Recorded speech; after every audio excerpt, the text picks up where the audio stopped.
ನಿದ್ರೆ ಬರ್ಲಿಲ್ವಾ? ಹ, ಅದು ಆಕ್ಚುಲಿ ಹೌದು. ನಿದ್ದೆ ಬರ್ಲಿಲ್ಲ. ಅದಕ್ಕೆ ರೂಮಿಂದ ಹೊರಗಡೆ ಇಲ್ಲ್ ಬಂದ್ ನೋಡ್ತೀನಿ ಶಾರದಕ್ಕನ್ ರೂಮಲ್ಲಿ ಲೈಟ್ ಆನ್ ಆಗಿತ್ತು. ಎದ್ದಿದಾರೋ ಏನೋ ಪಾಪ ನೀರೇನಾದ್ರೂ ಬೇಕಿತ್ತೋ ಕೇಳೋಣ ಅಂತ ಬಂದೆ. ನೋಡಿದ್ರೆ ಮಗು ತರ ಹೇಗ್ ಮಲ್ಗಿದಾರ್ ನೋಡು. ಹ, ಹಾಗೆ ನೋಡ್ತಾ ನಿಂತ್ಬಿಟ್ಟೆ. ಮಗು ತರ ಅಲ್ಲ ದೇವ್ಯಾನಿ ಅಮ್ಮ.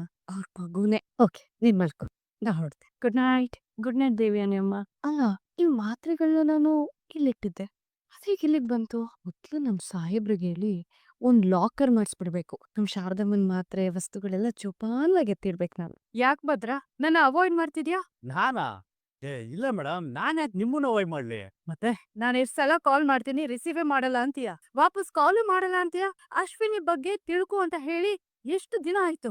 ಏನಾದ್ರೂ ಅಪ್ಡೇಟ್ ಇದ್ಯಾ? ಇಷ್ಟು ದಿನಗಳು ಆದ್ಮೇಲೆ ಸಡನ್ ಆಗಿ ಕಾಲ್ ಮಾಡ್ಬಿಟ್ಟು ಮೇಡಂ ಮೀಟ್ ಮಾಡ್ಬೇಕು ಅರ್ಜೆಂಟಾಗ್ ಬನ್ನಿ ಅಂದೆ. ಏನಿದ್ರ ಅರ್ಥ? ಮೇಡಮ್, ನೀವು ನನ್ ಬಗ್ಗೆ ತಪ್ಪಾಗಿ ತಿಳ್ಕೊಬೇಡಿ ಮೇಡಮ್. ನಾನು ಅವತ್ತಿಂದನೂ ನೀವು ಒಪ್ಸಿದ ಕೆಲಸದಲ್ಲೇನೆ ಬ್ಯುಸಿ ಆಗಿದ್ದೆ. ನಿಮ್ಗೆ ಕೆಲಸ ಹೇಗ್ ನಡೀತದೆ ಅನ್ನೋದಕ್ಕಿಂತ ಕೆಲಸ ಮುಗ್ಯೋದ್ ಮುಖ್ಯ ಅಲ್ವಾ ಮೇಡಮ್? ನೀವು ಯಾವಾಗ್ಲೂ ರಿಸಲ್ಟ್ ಕೇಳ್ತೀರಾ ಅಂತ ನಂಗೆ ತುಂಬಾ ಚೆನ್ನಾಗ್ ಗೊತ್ತು ಮೇಡಮ್. ಅದಕ್ಕೆ ಲೇಟ್ ಆಯ್ತು. ನಾನ್ ಯಾವತ್ತಾದ್ರೂ ಕಾಲ್ ಮಾಡಿದ ತಕ್ಷಣ ನೀನ್ ರಿಸೀವ್ ಮಾಡ್ಬೇಕಷ್ಟೇ. Okay madam. Sorry madam. Okay, ಈಗ ಹೇಳು. ಮೇಡಮ್, ಆ ಅಶ್ವಿನಿನ ನಂಗೆ ಇಂಟ್ರೊಡ್ಯೂಸ್ ಮಾಡಿಸಿದ್ದು ಬಾಂಬೆ ಡಾನ್. ತುಂಬಾ ನಂಬಿಕಸ್ಥ ಹುಡುಗಿ. ನೀನ್ ಹೇಳಿದ ಕೆಲ್ಸನೆಲ್ಲ ತುಂಬಾ ಚೆನ್ನಾಗ್ ಮಾಡ್ತಾಳೆ ಅಂತ ಅನ್ಬಿಟ್ಟು ಹೇಳಿದ್ರು. ಆಮೇಲೆ ಹೋಗ್ತಾ ಹೋಗ್ತಾ ಅವಳನ್ನ ಮೇಡಮ್ ಅಂತ ಕರಿಬೇಕು ಅಂತ ಆರ್ಡರ್ ಮಾಡ್ಬೇಕು.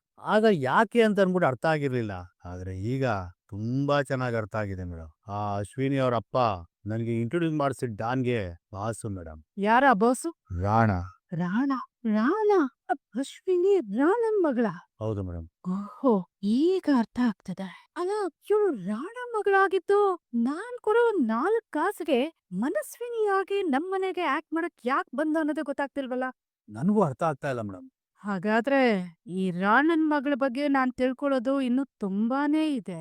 ಹಾ, ತಿಳ್ಕೊಳ್ತೇನೆ. ಅವಳ ಜಾತಕನೇ ತೆಗಿತೇನೆ. ಭದ್ರ, ನಿನ್ಗೆ ಇನ್ನೊಂದ್ ಕೆಲ್ಸ ಹೇಳ್ತೇನೆ. ಹೇಳಿ ಮೇಡಮ್. ಅರ್ಥ ಆಯ್ತಾ? ರಾಣನ್ ಮಗಳು. ಸಾರಿ ಭೂಮಿ, ತಪ್ಪೇ ಮಾಡದೇ ಇರೋ ನಿನಗೆ ತುಂಬಾ ನೋವು ಮಾಡ್ತಿದ್ದೀನಿ. ಈಗ ಇದನ್ನ ಬಿಟ್ಟು ನನಗೆ ಬೇರೆ ದಾರಿ ಇಲ್ಲ. ಪ್ಲೀಸ್ ಇದನ್ನ 1 ವಾರ ಸಹಿಸ್ಕೊಂಡ್ಬಿಡು. ನಿಮ್ ಮನ್ಸಿಗ್ ಸಹಿಸೋಕ್ ಆಗದೆ ಇರೋಂತ ತಪ್ಪು ನಾನೇನ್ ಮಾಡ್ದೆ ಸಾಹೇಬ್ರೆ? ಯಾಕೆ ಹೀಗ್ ನಡ್ಕೋತಿದ್ದೀರಾ? ನನ್ಗ್ ಉಸಿರು ಕಟ್ಟಾಗ್ ಆಗ್ತಿದೆ, ಗೊತ್ತಾ ನಿಮ್ಗೆ? ನೀನೇ ನನ್ನ ಹೆಂಡತಿ ಅಂತ ಹೇಳ್ಕೊಳ್ಳೋದಕ್ಕೆ ನನ್ನ ನಾಲ್ಗೆ ತುದಿಗಾಲ ನಿಂತಿದೆ ಭೂಮಿ. ಆದ್ರೆ ನಿನ್ನ ಹೃದಯದಲ್ಲಿ ನನಗೆ ಗಂಡನ ಜಾಗ ಇದೆಯೋ ಇಲ್ವೋ ಅಂತ ಗೊತ್ತಿಲ್ಲ. ಕೊನೆ ಪಕ್ಷ ನೀನ್ ಕೊಟ್ಟ ಸ್ನೇಹಿತನ ಪಟ್ಟನಾದ್ರೂ ಉಳಿಸ್ಕೊಳ್ಳೋ ಪ್ರಯತ್ನ ಪಡ್ತಿದ್ದೀನಿ. ನಾನ್ ನಿಮ್ಗೆ ಗಂಡನ್ ಸ್ಥಾನ ಕೊಟ್ಟಾಗಿದೆ ಸಾಹೇಬ್ರೆ. ಆ ಸಲ್ಗೆಲ್ ನೀವ್ ಏನಂದ್ರು ನನಗ್ ನೋವಾಗಲ್ಲ. ಆದ್ರೆ ನನ್ ಪ್ರೀತಿನ ನಿಮ್ಗ್ ಅರ್ಥ ಮಾಡ್ಸೋಕ್ ಆಗ್ತಿಲ್ವಲ್ಲ ಅಂತ ನನ್ ಬಗ್ಗೆ ನನ್ಗೆ ಬೇಜಾರಾಗ್ತಿದೆ ಸಾಹೇಬ್ರೆ. ಏನಾದ್ರೂ ಬೇಕಿತ್ತ ಸಾಹೇಬ್ರೆ? ನೀನೇ ಬೇಕು ಭೂಮಿ. ಯಾಕ್ ಸಾಹೇಬ್ರೆ, ನಿದ್ರೆ ಬಂದಿಲ್ವಾ? ಹಾಗೇನಿಲ್ಲ, ಸ್ವಲ್ಪ ನೀರ್ ಬೇಕಿತ್ತು. ನಾನ್ ಹೋಗಿ ಈಗ್ಲೇ ತಗೊಂಬರ್ತೀನಿ. ಬೇಡ. ಇಷ್ಟು ದಿನ ನನಗೇನ್ ಬೇಕು ಬೇಡ ಅನ್ನೋದನ್ನೆಲ್ಲ ನಾನು ಕೇಳ್ದೇನೆ ನೋಡ್ಕೊಂಡಿದ್ಯಾ. ಹೇಗಿದ್ರು ನೀನ್ ಈ ಮನೆನ ಬಿಟ್ಟು ಹೋಗೋ ದಿನ ಬಂದೇ ಬರ್ತು ಭೂಮಿ. ಇನ್ನೊಂದ್ ಸ್ವಲ್ಪ ದಿನಗಳಲ್ಲಿ ಈ ಮನೆ ಬಿಟ್ಟು ಹೋಗೋಳು. ನೀನ್ ಹೋದ್ಮೇಲೆ ಇದನ್ನೆಲ್ಲ ನನಗ್ ನಾನೇ ಮಾಡ್ಕೋಬೇಕು. ಈಗ್ಲಿಂದಾನೇ ಅಭ್ಯಾಸ ಮಾಡ್ಕೊಂಡಂಗಿರತ್ತೆ. ನನಗೆ ನಿಮ್ಮನ್ನ ಬಿಟ್ಟು ಹೋಗೋದಕ್ಕೆ ಇಷ್ಟ ಇಲ್ಲ ಸಾಹೇಬ್ರೆ. ಏನಾರು ಹೇಳಿದ್ಯಾ? ಸಾಹೇಬ್ರೆ, ಏನಾದ್ರೂ ಕೇಳಿಸ್ತಾ ನಿಮ್ಗೆ? ನನ್ನಿಂದ ಬಿಡುಗಡೆ ಆಗೋವಂಥ ದಿನ ಯಾವಾಗ ಬರುತ್ತೋ ಅಂತ ಅಂದ್ಯಾ? ನಿನ್ಗೂ ಅಷ್ಟೇ ಅಲ್ವಾ ಸಾಹೇಬ್ರೆ? ನನ್ನಿಂದ ಯಾವಾಗ ಮುಕ್ತಿ ಸಿಗುತ್ತೆ ಅಂತ ಕಾಯ್ತಾ ಇದ್ದೀರಾ ಅನ್ಸುತ್ತೆ. ಅಶ್ವಿನಿ ಬಂದಿರೋದು ಹಣದಾಸೆಗೆ ಅಂತ ಅಂದ್ಕೊಂಡಿದ್ದೆ. ಆದ್ರೆ ಈಗ ಅದು ಕಳ್ಳ ಅನ್ನೋದು ಗೊತ್ತಾಗಿದೆ. ಹಾಗಾದ್ರೆ ಅವಳು ಬಂದಿರೋ ಉದ್ದೇಶ ಏನು? ಮೊದ್ಲು ಅದನ್ನ ಪತ್ತೆ ಮಾಡ್ಬೇಕು. ಅವಳು ನಮ್ ಕೈ ಮೀರಿ ಹೋದ್ರೆ ಆಮೇಲೆ ಅವಳನ್ನ ಹಿಡಿಯೋದು ತುಂಬಾ ಕಷ್ಟ ಆಗತ್ತೆ. ನೀನ್ ಯಾವಾಗ ಇಷ್ಟೊಂದ್ ಕೇರ್ಲೆಸ್ ಆಗ್ಬಿಟ್ಟೆ ಮಾಮ್? ಅಲ್ಲ, ಅವಳನ್ನ ಈ ಮನೆಗ್ ಕರ್ಸಕ್ಕಿಂತ ಮುಂಚೆ ಅವಳು ಯಾರು, ಏನು, ಎತ್ತ, ಅವಳ ಬ್ಯಾಕ್ ಗ್ರೌಂಡ್ ಏನು ಅಂತ ಚೆಕ್ ಮಾಡ್ಬೇಕಲ್ವಾ ಮಾಮ್? ಅವಳು ಆ ರಾಣಾ ಮಗಳು. ಅವ್ನ್ ಎಂತ ದೊಡ್ಡ ಕ್ರಿಮಿನಲ್ ಅಂತ ನಮಗ್ ಗೊತ್ತು ಮಾಮ್. ಇವಳು ಅವನ್ ಮಗಳು. ಅವಂದು ಅಪ್ಡೇಟೆಡ್ ವರ್ಷನ್ ಆಗಿರ್ತಾಳೆ. ಇಂಥವಳ ಮುಂದೆ ನಾವ್ ಬಾಲ ಬಿಚ್ಚಿದ್ರೆ ನಮ್ ತಲೆಗಳ್ ತೆಗಿಯಕ್ಕೂ ಹೇಸಲ್ಲ ಅವಳು. Baby relax. ಅವರೆಲ್ಲ ದೊಡ್ಡ ದೊಡ್ಡ ಕ್ರಿಮಿನಲ್ಸ್, ಡೇಂಜರಸ್ ಆಗಿರ್ಬಹುದು. ಆದ್ರೆ ಅವ್ರ್ ನೋಡಿ ನಾವ್ಯಾಕೆ ಹೆದರ್ಕೋಬೇಕು?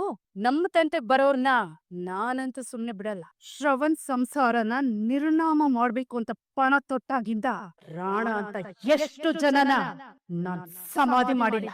ಅಂಥದ್ರಲ್ಲಿ ಈ ಅಶ್ವಿನಿ ಈಗ್ ಬಂದಿರೋಳು. ಅವಳಿಗ್ ಹೆಡ್ಡ ತೊಡಕೆ ಕಷ್ಟ ಏನಾಗಲ್ಲ ಬಿಡು. ಬಟ್ ಅವಳನ್ನ ಕೆಳಗ್ ಬೀಳ್ಸೋಕೆ ಇನ್ನೊಂದಷ್ಟು ಸ್ಟ್ರಾಂಗ್ ಆಗಿರೋ ಸಾಕ್ಷಿಗಳು ಬೇಕಾಗುತ್ತೆ ಅಷ್ಟೇ. ಆಮೇಲೆ ನೀನು ಯಾವುದೇ ಕಾರಣಕ್ಕೂ ಅವಳನ್ನ ಕೆಣಕಕ್ ಹೋಗ್ಬೇಡ. ನಿನ್ನ ಫೋಕಸ್ ಏನಿದ್ರು ನಚ್ಚಿನ ಮದ್ವೆ ಆಗೋದ್ರ ಕಡೆ ಇರಿ. ಆ ಅಜಿತ್ ಮತ್ತೆ ಭೂಮಿ ವಿಷಯಕ್ಕಂತೂ ತಲೆನೇ ಹಾಕ್ಬೇಡ.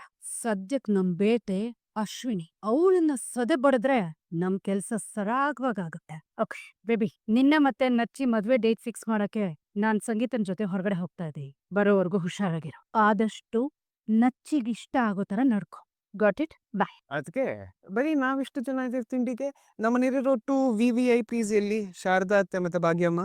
ಭಾಗ್ಯಮ್ಮ ಶಾರದಮ್ಮ ಇಬ್ರು ತಿಂಡಿ ತಿಂದು ಮಾತ್ರೆ ನುಂಗಿ ರೆಸ್ಟ್ ಮಾಡ್ತಾ ಇದಾರೆ. ವಾವ್. ಏಯ್ ಮಾವ ಮತ್ತೆ ಅಮ್ಮ ಎಲ್ಲೋ ಬೆಳಗಿಂದ ಕಾಣಿಸ್ತಿಲ್ಲ.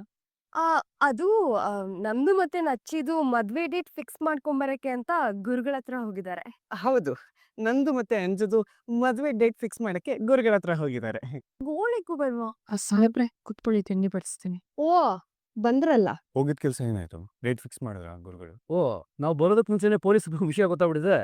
ಅದು ದೊಡ್ಡಪ್ಪ ಮಾವ ಎಲ್ಲಿ ಅಂತ ಕೇಳಿದ್ರು, ಅವಾಗ ನಾನೇ ಹೇಳ್ದೆ. ಮುಹೂರ್ತ ಹತ್ರದಲ್ಲಿದೆಯೋ ಅಥವಾ ದೂರದಲ್ಲಿದೆಯೋ?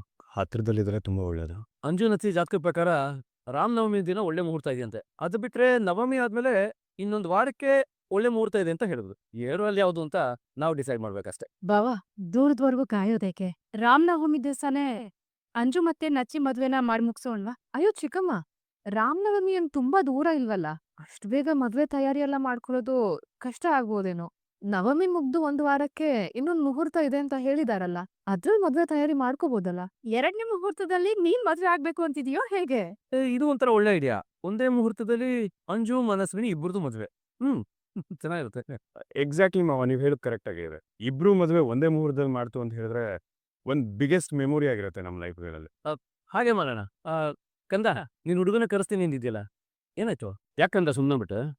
ಅದು ಅಪ್ಪ, ಅವರು ಬಿಸ್ನೆಸ್ ಟ್ರಿಪ್ ಮೇಲೆ ಆಚೆ ಹೋಗಿದ್ದಾರೆ. ಇವತ್ ಈವ್ನಿಂಗ್ ಗೊತ್ತಾಗುತ್ತೆ ಯಾವಾಗ ವಾಪಸ್ ಬರ್ತಾರೆ ಅಂತ. ಸರಿ, ಹಾಗಿದ್ರೆ ಬನ್ನಿ ಎಲ್ಲ ತಿಂಡಿ ತಿನ್ನೋಣ. ಒಂದ್ ಅಬ್ಸರ್ವೇಷನ್, ಅದಕ್ಕೆ ನಿಮ್ಗೆ ಯಾವಾಗ್ಲೂ ಬ್ರೋನೇ ತಿನ್ನಿಸ್ತಾ ಇರ್ತಾನೆ. ನೀವು ಒಂದ್ಸತಿ ಬ್ರೋಗ್ ತಿನ್ಸಿ. ಅದಕ್ಕೆ ಏನ್ ಯೋಚನೆ ಮಾಡ್ತಾ ಇದ್ದೀರಾ? ತಿನ್ಸಿ. ಶೈ ಇಸ್ ಕಮಿಂಗ್. ಸ್ಟೇಷನ್ ಲೇಟ್ ಆಯ್ತು. ನನ್ನ ವಾಲೆಟ್ ಎಲ್ಲಿಟ್ಟಿದ್ದೀನಿ? ಏಯ್, ಇಷ್ಟೊತ್ತಾಯ್ತು, ಸತ್ಯನ ಯಾಕೆ ಇನ್ನೂ ಮನೆಗೆ ಬಂದಿಲ್ಲ? ಒಂದು ಫೋನ್ ಮಾಡಿ. ಗುಡ್ ಮಾರ್ನಿಂಗ್ ಸತ್ಯನಾ. ಶುಭೋದಯ ಹೇಳೋ ಲಹರಿ ಇದೆ ಅಂದ್ರೆ ವಿಷಯ ಏನಾದ್ರು? ಆ ವಿಷಯ ಬಿಡಿ, ನೀವಿನ್ನೂ ಯಾಕೆ ಮನೆಗೆ ಬಂದಿಲ್ಲ? ನನಗೂ ಯಾಕೋ ಮನಸ್ಸಿಲ್ಲಪ್ಪ. ನನ್ನ ಜೀವನ ಒಂಥರ ಖಾಲಿ ಫಲವಾದಂಗ ಆದಂಗೆ ಆಗ್ಬಿಟ್ಟಿದೆ. ಅಲ್ಲ, ಏನಾಯ್ತು ಸತ್ಯನಾ? ಯಾಕೆ ಒಂಥರ ಇದ್ದೀರಲ್ಲ?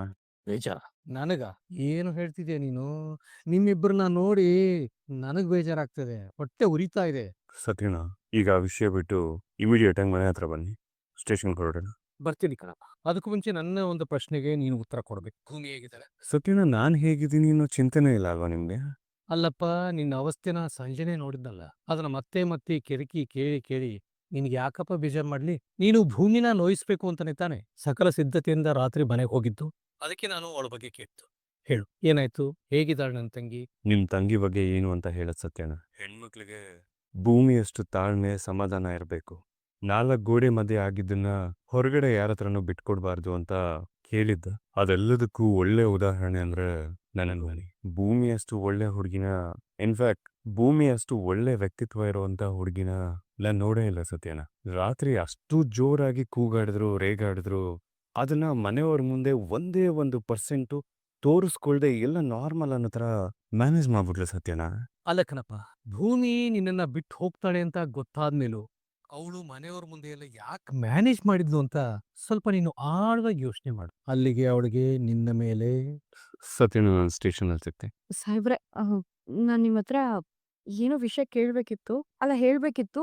ನೀವ್ ಯಾವ್ದೇ ರೀತಿ ಟೆನ್ಷನ್ ಇಲ್ಲ ತಾನೆ? ಒಂದ್ ವೇಳೆ ಏನಾದ್ರು ಇದ್ರೆ ಹೇಳಿ, ನಾನೇನು ಮಾತಾಡಲ್ಲ, ಹೊಟ್ಟೋಗ್ತೀನಿ. ಟೆನ್ಷನ್ ಏನೂ ಇಲ್ಲ. ಏನ್ ಹೇಳ್ಬೇಕು ಅಂತಿದ್ಯೋ ಅದನ್ನ ಹೇಳ್ಕೊ. ಸುಮ್ನೆ ಮನ್ಸಲ್ಲಿ ಇಟ್ಕೊಂಡ್ ಕೊರಬೇಡ. ಅಂದ್ರೆ ಯಾವ್ದೋ ವಿಷಯನ ನನ್ ಮನ್ಸಲ್ಲಿ ಇಟ್ಕೊಂಡಿದೀನಿ ಅನ್ನೋದು ನಿಮಗ್ ಗೊತ್ತಾಯ್ತಲ್ಲ, ನನಗ್ ಖುಷಿ ಆಯ್ತು ಸಾಹೇಬ್ರೆ. ಈಗ ನಾನು ಹೇಳೋ ವಿಷಯ ಕೇಳಿ ನೀವ್ ಬೇಜಾರ್ ಮಾಡ್ಕೋಬಾರ್ದು. ಅಂಜು ಮತ್ತೆ ಮೈದು ಮದ್ವೆಗೆ ಹತ್ತತ್ರ ಇನ್ನೊಂದ್ ತಿಂಗಳಿದೆ. ಹೌದು, ಅದಕ್ಕೇನೀಗ? ಆದ್ರೆ ಸಾಹೇಬ್ರೆ, ನಮ್ಮ ಒಪ್ಪಂದ ಮುಗಿಯೋದಕ್ಕೆ ಇನ್ನೊಂದು ವಾರ ಅಷ್ಟೇ ಇರೋದು. ಅಷ್ಟೇ ತಾನೆ? ಅರ್ಥ ಆಯ್ತು ಬಿಡಿ. ನಿನ್ಗೆ ನಚ್ಚಿ ಮದುವೆವರೆಗೂ ಇದ್ದು ಅದಾದ್ಮೇಲೆ ಹೋಗೋ ಆಸೆ ಅಲ್ವಾ? ಸರಿ, ಯಾಕೇನು ಮಾತಾಡ್ತಿಲ್ಲ? ಓಹ್, ಇನ್ನೂ 1 ತಿಂಗಳು ನನ್ ಜೊತೆ ಹೇಗಪ್ಪ ಇರೋದು ಅಂತ ಯೋಚನೆ ಮಾಡ್ತಿದ್ಯಾ? ಅಯ್ಯೋ ಇಲ್ಲ ಸಾಹೇಬ್ರೆ, ನಾನ್ ಯೋಚನೆ ಮಾಡ್ತಾ ಇದ್ದಿದ್ದು, ನನ್ ಮೈದು ಮದ್ವೆಗಿಂತ ಮುಂಚೆ ನಾನು ಮನೆ ಬಿಟ್ಟು ಹೋಗ್ಬಿಟ್ರೆ ಮನೆಯವ್ರ ಹತ್ರ, ಸಂಬಂಧಿಕರ ಹತ್ರ ಎಲ್ಲ ನೀವ್ ಏನ್ ಉತ್ತರ ಕೊಡ್ತೀರಾ ಅಂತ ಚಿಂತೆ ಮಾಡ್ತಿದ್ದೆ ಅಷ್ಟೇ. ಅದ್ರ ಅವಶ್ಯಕತೆ ಇಲ್ಲ ಭೂಮಿ, ನೀನ್ ಅದ್ರ ಬಗ್ಗೆ ಯೋಚನೆ ಮಾಡ್ಬೇಡ. ಅದನ್ನ ಹ್ಯಾಂಡಲ್ ಮಾಡೋದು ಹೇಗೆ ಅಂತ ನಾನ್ ನೋಡ್ಕೋತೀನಿ. ಬಿಟ್ಟು ಹೋಗೋರ್ಗೆ ರಸ್ತೆ ಮೇಲೆ ಕಣ್ಣಂತೆ. ನೀನ್ ಹೋಗೋದಕ್ಕೆ ಎಲ್ಲ ತಯಾರಿ ಮಾಡ್ಕೋಬಹುದು.